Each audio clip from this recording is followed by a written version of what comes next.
Good morning, RIT aspirants. Welcome to the glorious amplification. आज का video लंबे समय बाद आ रहा है। कल मैंने एक वीडियो डाला था लेकिन वो इंग्लिश मीडियम क्लास 10th के लिए था और इन विराम के दिनों में मेरा प्रयास ये था कि कुछ स्टैटिस्टिकल आंकड़े इकट्ठे किए जाएं ताकि एस्पायरेंट्स की मदद की जा सके और उन आंकड़ों को इकट्ठा करने के बाद उनको ढंग से इवैल्यूएट करने के बाद मैं जिस नतीजे पर पहुंचा हूं, आज मैं वो नतीजा आपके सामने पेश करूंगा और आप चाहें तो क्रॉस वेरीफाई कर सकते हैं, क्रॉस टैली कर सकते हैं क्योंकि ये तथ्यात्मक विश्लेषण था और आप भी उसी नतीजे पर पहुंचेंगे। एक सवाल व्हाट्सएप पर मुझे बहन आरती ने पूछा था और उन्होंने ये कहा था कि मनोविज्ञान के जो प्रश्न हैं उसकी प्रकृति समझ में नहीं आती है और ये पता नहीं चलता कि ये प्रश्न आते कहाँ से। ये काफ़ी अनप्रेडिक्टेबल क्वेश्चन है। आरती, मैं आपके सामने कुछ आंकड़े रख रहा हूँ। आप इंटरनेट का दौर है, आप उन आंकड़ों को वेरीफाई कर सकते हैं।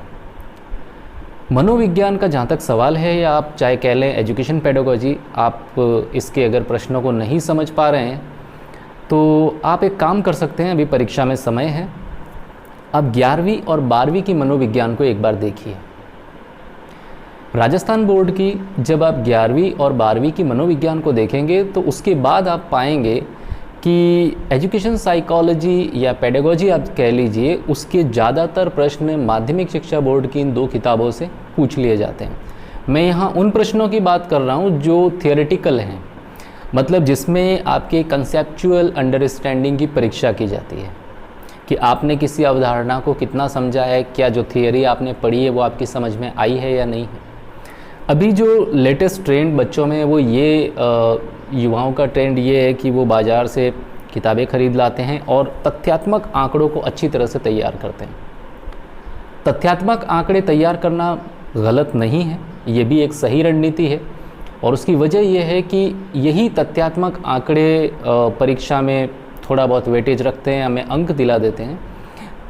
लेकिन जहाँ तक कंसेप्चुअल क्वेश्चन है तो कंसेप्चुअल क्वेश्चन अगर आपसे नहीं हो पा रहे हैं तो आप एक बार 11वीं और 12वीं की मनोविज्ञान को देख लीजिए, आपकी समस्याएं ख़त्म होगी।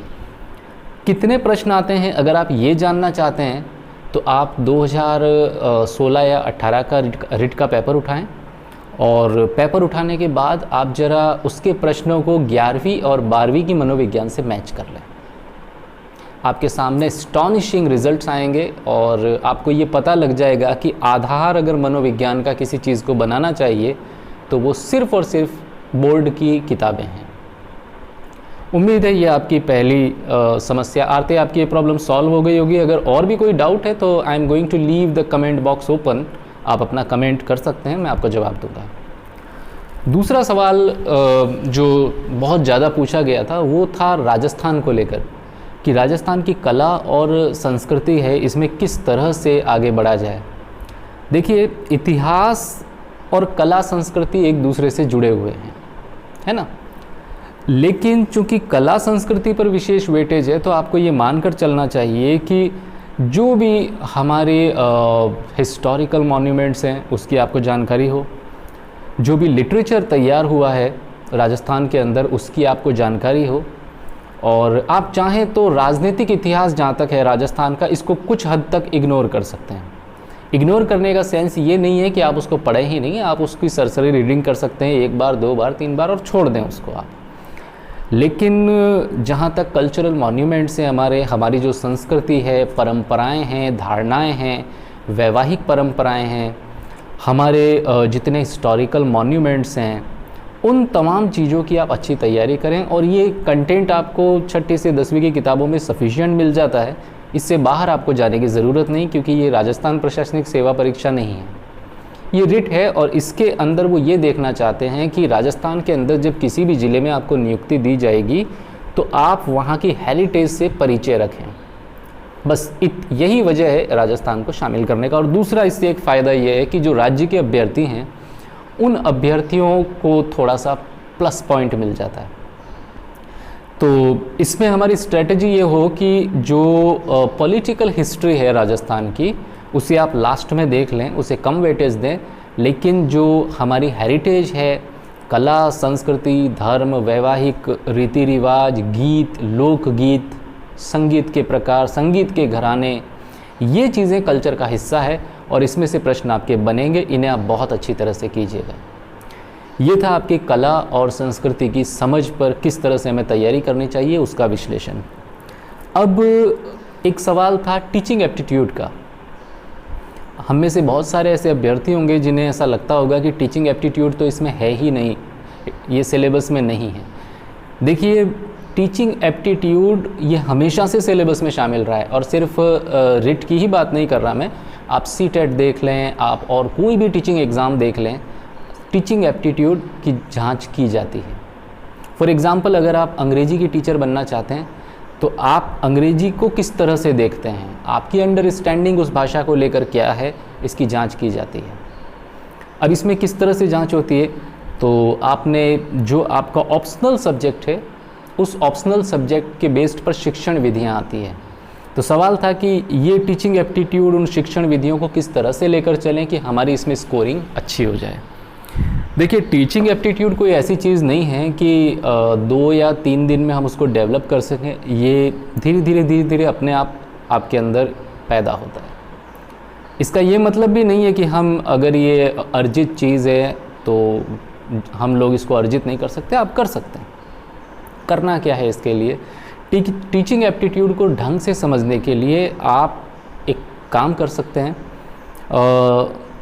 जो ओपन विश्वविद्यालय हैं, चाहे वो कोटा ओपन यूनिवर्सिटी हो या Indira Gandhi national open university हो, इनके बीएड पाठ्यक्रम की जो पुस्तकें हैं उसके अंदर टीचिंग एप्टीट्यूड बहुत अच्छे तरीके से समझा रखा है और आपको कहीं से लाने की ज़रूरत नहीं है। आप इंटरनेट पर जाएंगे और वहाँ से डाउनलोड कर लेंगे, ये आपके आ जाएगा। आप गूगल में लिखेंगे शिक्षण विधियाँ और वो शिक्षण विधियाँ आ जाएगी, साथ ही साथ टीचिंग एप्टीट्यूड भी आ जाएगा। इसमें होता दरअसल ये है कि आप अपने विषय को किस तरह से पढ़ाएंगे, आपका नज़रिया क्या है, आपकी सोच कैसी है, वो तमाम चीज़ें इसमें जांच ली जाती है। आपकी डिसीजन मेकिंग कैसी है टीचिंग और बच्चों को लेकर, वो इसमें जांची जाती है। तो आप इसके लिए ये कर सकते हैं, क्योंकि बाज़ार में जो गाइड्स वगैरह हैं वो इसको बहुत शॉर्ट वे में लेके चलते हैं। वो लोग ये देखते हैं कि गणित शिक्षण की ये विधियां हैं, इस विधि के बारे में चर्चा इस विद्वान ने की, उसने ये सिद्धांत दिया। ये ठीक है, that is primary knowledge, I am not denying, ये भी मदद करता है हमारी जो प्राइमरी नॉलेज है। लेकिन अगर आप उसको ढंग से समझना चाहते हैं कि टीचिंग एप्टीट्यूड के क्वेश्चन आए या शिक्षण विधियों के क्वेश्चन आए, और अगर 10 प्रश्न भी आते हैं तो हमारे 7 से 8 प्रश्न सही हों, तो फिर आपको मुड़ना पड़ेगा ओपन यूनिवर्सिटीज़ की बीएड की जो नोट्स चल रहे हैं, जो पाठ्य पुस्तकें, उन्हें, और वो 15-17 पेज के अंदर उसको पूरा समाहित कर देते हैं, आपके लिए पर्याप्त है। समय काफ़ी है, आप चाहें तो उसको एक बार पढ़ सकते हैं और मुझे यकीन है अगर आप पढ़ेंगे तो उसके बाद आप खुद ये मानेंगे कि हाँ, टीचिंग एप्टीट्यूड या शिक्षण विधियों को सबसे बढ़िया तरीके से ओपन यूनिवर्सिटीज़ कवर कराती हैं। एक सवाल जो हालांकि प्रासंगिक नहीं है अभी क्योंकि आपके एग्ज़ाम नहीं हुआ, लेकिन फिर भी करीब 7 से 8 बार रिपीट हो चुका है, और वो सवाल ये था कि सर कट ऑफ का अंदाज़ा कैसे लगाते हैं। जितने भी प्रतियोगी परीक्षार्थी हैं वो सबसे पहले यही देखते हैं कि हमें एक बार ये पता चल जाए कि एक्सपेक्टेड कट ऑफ क्या रहेगा, कैटेगरी वाइज कट ऑफ क्या रहेगा, चाहे वो जनरल का हो, ओबीसी का हो, एससी एसटी का हो, किसी का भी हो। तो इसका आसानतम तरीका क्या है, परीक्षा से पहले हम ये कैसे मानें कि इसका एक्सपेक्टेड कट ऑफ कितना जाएगा, क्योंकि एग्ज़ाम के बाद तो फिर आप जानते हैं ये सोशल मीडिया है, यूट्यूब है, दुनिया भर के इसमें कट ऑफ आएगी। 2018 का केस आपको याद होगा कि उस समय कट ऑफ बहुत कम बताई जा रही थी और फिर कट ऑफ बहुत ज़्यादा निकली। तो ये सोशल मीडिया है, यहाँ हर तरह की न्यूज़ आती है, हर व्यक्ति आज़ाद है इस चीज़ को करने में। बट आप कैसे पता लगा सकते हैं, क्योंकि आप परीक्षार्थी हैं, आप गंभीर तैयारी कर रहे हैं, आपका करियर दाव पर लगा हुआ है। तो ऐसे में इधर उधर से आई हुई कट ऑफ पर भरोसा करके बैठ जाना और उसके हिसाब से अपनी तैयारी को अंजाम देना, ये घातक भी साबित हो सकता है। तो हम कैसे पता लगाएंगे? कट ऑफ पता लगाने के 2 तरीके हैं, मैं आपको दोनों बता देता हूँ, फिर आप जो चाहें, जिस तरीके को चाहें, आप चाहें तो उसको एक्सपेरिमेंट करके देख सकते हैं, आप उसको वेरीफाई करके देख सकते हैं। सबसे पहला नियम आपको ये ध्यान रखना है कि पेपर का स्तर हर परीक्षा जो गुजर चुकी है उससे आने वाली परीक्षा में जो भी स्तर रहेगा वो ऊंचा ही रहेगा। यानी 2016 से 2018 का पेपर डिफ़िकल्ट था, तो 2018 से 2021 का पेपर डिफ़िकल्ट ही रहना है, ये आपको मान कर चलना है। इसकी वजह ये है कि कंपटीशन बढ़ गया है, काफ़ी सारी नई सूचनाएं सिलेबस में ऐड हो गई है, बहुत सारी ऐसी चीज़ें हैं जो अब ऐड हो जाती हैं, लोगों के नज़रिए बदल जाते हैं, पेपर जिस तरह से सेट होता है वो व्यक्ति चेंज हो जाता है, और इसमें हमेशा आपको चढ़ाव देखने को मिलेगा। तो आप ये माने कि जो पुरानी परीक्षा है जो 2018 की, आप उसकी कट ऑफ आपको मिल जाएगी, इंटरनेट पे आप उसको ले लें, उस कट ऑफ में आप 3+ या 3- कर लें, जो भी आपकी कैटेगरी है, वही कट ऑफ अमूमन लगभग वैसे ही चलती है। और आप चाहें तो 2000 जब से ये टीचिंग एप्टीट्यूड एग्ज़ाम शुरू हुए तब से आप देखें, सीटेट का आप देखें, वो ज़्यादा बेटर है क्योंकि उसके व्यवस्थित आंकड़े आपको मिल जाएंगे और आप पाएंगे कि बिल्कुल ऐसा ही होता है। 3 से 4 अंक ऊपर चढ़ जाती है, या कभी कभी ऐसा होता है कि 1 अंक नीचे आ जाए, ये सबसे आसान तरीका है। अब ये सवाल पैदा होता है कि कट ऑफ डिपेंड किस पे करती है। देखिए, कट ऑफ कितनी जाएगी, सबसे पहली चीज़ डिपेंड करती है कि आप इस परीक्षा में कितने कैंडिडेट बैठ रहे हैं और पद कितने हैं। अगर 10 पदों के लिए 10,000 कैंडिडेट बैठ रहे हैं तो आप मान सकते हैं कंपटीशन काफ़ी टफ है, ठीक है।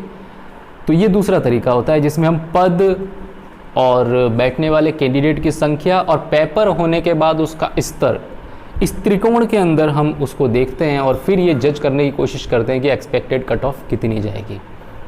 सेफ तरीका मैं ये मानता हूँ कि जो पिछली आपकी कट ऑफ है, उस कट ऑफ से आप 4 अंक ऊपर ही चलिए, 4 से 5 अंक ऊपर चलेंगे तो आप बहुत सेफ जोन में रहेंगे और आपका सिलेक्शन हो जाएगा। एक आखिरी मैसेज मैं आपको और दूंगा जो ज़रूरी भी है, क्योंकि आप जानते हैं कि इस रिट परीक्षा की तैयारी बहुत से साथी हैं जो जनवरी से कर रहे हैं, बहुत से ऐसे हैं जो पहले से कर रहे हैं। तो ऐसे में सिलेबस आपका काफ़ी कवर हो चुका होगा। अब बीच में भी मैंने आपसे कहा था कि आप किताबों के अंदर कोई हेर फेर ना करें। ऐसा ना हो कि परीक्षा से 1 महीने पहले आप अपनी किताब बदल दें और ये सोचें कि इसका एडिशनल मटेरियल जो भी आएगा वो मेरी हेल्प करेगा। किसी भी पब्लिशर की आप किताब उठाकर देखेंगे तो उसके मटेरियल में लगभग 95-96% चीज़ें सेम ही होती है, कोई विशेष अंतर नहीं होता। बस फ़र्क इतना सा होता है, कोई किसी बात को थोड़ा बड़ा चढ़ा कर बता देता है तो कोई सारगर्भित तरीके से शॉर्ट में बता देता है। तो किताबें चेंज ना करें। और मैं जो कहने वाला था वो ये है कि आप अपने रिवीजन पे ध्यान दें, रिवीजन पे फोकस करें। जितना अच्छा आपका रिवीजन होगा उतनी आपकी मार्किंग बढ़ेगी। ये परीक्षा सिर्फ और सिर्फ आपके रिवीजन पे डिपेंड है। अगर आपके रिवीजन की संख्या बढ़ती जा रही है तो आप मान कर चलिए कि मेरिट में आप ऊपर चढ़ते जा रहे हैं। सिलेक्शन तो होगा ही, लेकिन मेरिट में आप ऊपर चढ़ते जा रहे हैं। तो रिवीजन करते रहिए। शॉर्ट नोट्स जो आपने बनाए हैं उनका खास तौर से रिवीजन कीजिए और बार बार रिवीजन कीजिए। और जो आपका स्ट्रॉन्गेस्ट एरिया है, उस स्ट्रॉन्गेस्ट एरिया में आप ये कोशिश कीजिए कि आप उसमें अच्छे से अच्छे मार्क्स ला सकें। फॉर एग्जांपल, अगर अंग्रेजी आपका स्ट्रॉन्ग एरिया है, लैंग्वेज, तो आपको कोशिश करनी है कि 30 में से मैं इस पे 26 तक अंक ले आऊँ, क्योंकि ये मेरा स्ट्रॉन्ग एरिया है। तो थोड़ी सी आप उसमें और ज़्यादा मेहनत करेंगे तो आप 30 तक 26 प्लस पहुँच जाएंगे। तो ये चीज़ें धीरे धीरे आपकी जो मार्किंग है उसको बढ़ा देती है। और यही 2-4 अंक, 5 अंक, 6 अंक, 7 अंक जो आप छोटी छोटी बातें ध्यान रख के अर्जित करेंगे, मेरिट में आपको बहुत ऊपर तक लेके जाएंगे। मेरी शुभकामनाएं आप सबके साथ है। आशा है आप सभी सफल होंगे। इसी आशा के साथ